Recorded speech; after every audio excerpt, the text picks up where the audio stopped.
My once happy married life fell apart quickly. After 2 years of marriage, my feelings for my husband, John, remained strong. I devoted every day to him, striving to stay attractive and look my best, hoping to keep his gaze fixed on me. But then I discovered that John was having an affair. One afternoon, I was under the impression that John was at work, but he unexpectedly came home with his lover and divorce papers in hand. His lover sat there impassively while John explained that he had rekindled his feelings for her during a trip we took last year. I was stunned. Our honeymoon had been postponed due to last-minute changes, and I had paid for the trip with a bonus I received. John revealed that his ex-girlfriend, now his lover, had reached out to him during our honeymoon, and that was when he realized his lingering feelings for her. "What on earth are you talking about? We were on our honeymoon," I said, trying to make sense of his words. "There's no point in saying this now." "I love her," John insisted. "She needs me too. It's just that we were late in realizing our feelings for each other. I do like you, but she is the one I truly love. You need to understand." How could I possibly understand? How did he think I would just sign the divorce papers? What about my feelings? John, looking unsure, said, "You should find someone better. You probably don't want to stay in this house anymore either. You can stay until you pack your things and leave in about a week." His detachment was like a cold slap. He had proposed to me, and now he was the one abandoning me. He took no responsibility for our marriage and left me without an apology. Resigned and heartbroken, I signed the divorce papers. John and his lover left the house, telling me they would return next week, so I needed to be out by then. The abruptness of it all left me numb. I didn't even cry. I felt more deceived than betrayed. The overwhelming sense of self-pity was unbearable. The next day, I asked a friend to help me pack up my belongings. I moved back into my parents' house where I could regroup. As a nurse with a stable income, I had been covering most of our living expenses, so the shock of John's affair and the divorce was compounded by the financial strain. I won't have to pay rent anymore, which is a small relief in this difficult situation. I've decided where I'll be moving next and am in the process of packing up my things once again, preparing to leave my parents' house. As I'm busy with the packing, Kathy, my mother, informs me that John is here. It's raining outside, so I let him in. My mother looks at me apologetically, her eyes full of concern. What on earth does my ex-husband want now? I wonder aloud. He's made it clear that I'm not the love of his life, so I doubt he's here to ask me to come back. Is he after money? Although it feels wrong to assume that, considering his complaints about working and his spending habits during our marriage, it seems like a natural conclusion. Maybe he's forgotten something of his at my place. I decide to head down to the living room to find out what he wants. "What do you want?" I ask, trying to mask my frustration. My father's voice is edged with anger, but John remains unnervingly calm as he replies, "I would like to speak with your daughter." His calm demeanor, given the circumstances, is infuriating. "What do you want?" "I'm busy right now," I say, trying to keep my irritation in check as I open the door. I'm taken aback when I see his new wife sitting next to him, as if she has every right to be there. "Why is she here? This is my parents' house. What were you thinking?" It's beyond insulting to have his former mistress, now his wife, show up here. I can't believe she thought it was appropriate to come along. "Calm down," John says, his attitude only making things worse. The woman remains silent, her presence adding to the absurdity of the situation. "I'd like to get this over with as quickly as possible," I snap, my frustration clear. John's expression turns serious.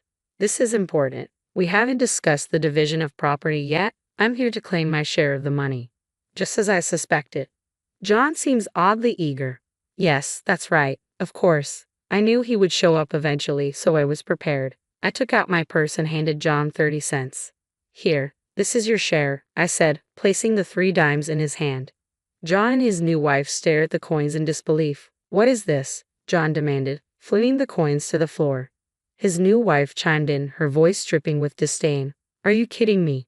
This isn't property. Stop fooling around." Both of them were red-faced with anger. I watched calmly, knowing that these coins were all that remained of my savings. John's eyes narrowed. "This isn't right. You know there's more. You had $200,000. I want my $100,000 now." He waved his hands in frustration, while his wife nodded in agreement. I stared at them, unmoved by their demands. "You're the one who said you wanted this over quickly. So take the money and leave." I said. John's reaction was explosive. He started screaming and throwing things around the room, revealing the side of him I hadn't seen before. His behavior showed me his true colors, and I was relieved to have left him. The noise and commotion attracted my dad, who had been out of the room, and my brother, who had just arrived home. My dad, though initially frozen by the chaos, quickly stepped in. He grabbed John, restraining him and preventing him from causing any more damage. I quickly filled my brother, a lawyer, in on the situation. Given his knowledge of the divorce, he grasped the scenario immediately. John's new wife overheard our conversation and realizing John was dealing with a lawyer, she exclaimed, "I didn't know your ex-wife had a lawyer in the family." Her eyes widened in shock as she shouted at John. I was perplexed by their relentless pursuit of money. Even though I had no desire to engage with John, I decided to ask him, "Why do you need the money so desperately? You divorced me for this woman, claiming she was your dream. You chose her over me and wanted me to leave." John sighed. "Yes, but the division of property is crucial. The house we're in now was originally the one you and Ella lived in together. We want to build a new home for ourselves. We're planning to have children, so we need a car and want to go on a nice vacation. I want to fulfill the responsibilities any new husband would take on, which is why I'm here. It's tough for me, but it's important." His reasons sounded selfish and entitled. I wondered if he was trying to make excuses to justify his demands. "Okay, so you didn't want to come here just to make amends," I said, resigned. "I don't want him here either. He doesn't seem to grasp how awful his actions were and he shows no remorse. I financially supported our marriage, so handing over my share is the least he can do to acknowledge his debt to his ex-wife." Did he really just say that he supported me financially? I wonder, feeling stunned. Perhaps I misheard. John had no desire to work. He would rush home as soon as possible to play online games and would take days off whenever he felt like it, often pretending to be ill. He was uninterested in earning more money and exploited the fact that I was a well-paid nurse, covering all our living expenses. He'd occasionally hand me $100, but it felt more like he was an unemployed boyfriend cohabiting in his girlfriend's apartment, contributing nothing. John never did any housework, and while I might have understood if he had appreciated my efforts, his claim that he financially supported our marriage is incredibly disappointing. I was the one covering all the expenses. "How can you say that you supported our marriage?" I asked, my frustration mounting. "Based on your logic, you should actually return the 30 cents I just gave you." "What are you talking about?" John replies, bewildered. "You really don't know anything, do you?" "I'm sure you were excited about my savings, but I have some bad news for you," I say, remaining calm as John and his new wife glare at me. My brother Henry steps in to speak on my behalf. "Excuse me, I'm Henry Thompson, and I'm a lawyer.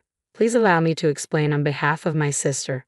Henry continues, "Only the savings accumulated during the marriage are subject to division. Any money saved before the marriage is considered personal property.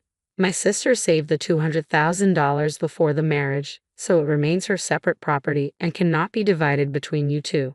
He pauses for effect, then adds, "According to the records, you have only 60 cents left in your share account. Therefore, your share amounts to 30 cents.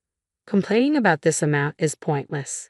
Henry's voice is steady and authoritative as he concludes, "It seems my sister was saving up for your future, but I believe that money has been spent on the woman sitting next to you."